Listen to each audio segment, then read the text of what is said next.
Hello বন্ধুরা, কেমন আছো সবাই? আমিও খুব খুব ভালো আছি। আজকে এসেছি তোমাদের সঙ্গে এই মাছটা শেয়ার করতে।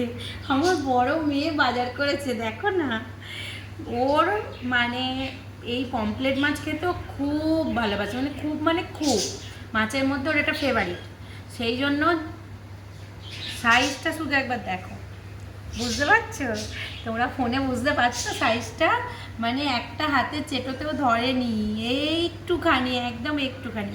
মানে এটা ভাজলে কীরকম পরিস্থিতিতে দাঁড়াবে জানি না, ওকে আমি বলছি। এইটা গোটা, আর এইটা ধরুন আমি বেছেছি, এই যে বাছতে বসেছি, এই যে মানে দুটো তফাৎটা একবার দেখুন। মানে ও কদিন ধরে কন্টিনিউ বলে যাচ্ছে, মা আমি পমফ্লেট মাছ খাবো, পমফ্লেট মাছ খাবো।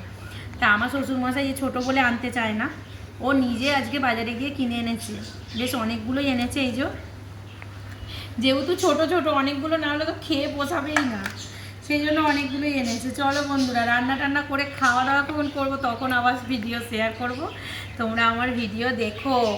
আর ফলো টলো একটু করো দিদিভাইটাকে, কেমন লাগে অবশ্যই কমেন্টে জানিও। টাটা।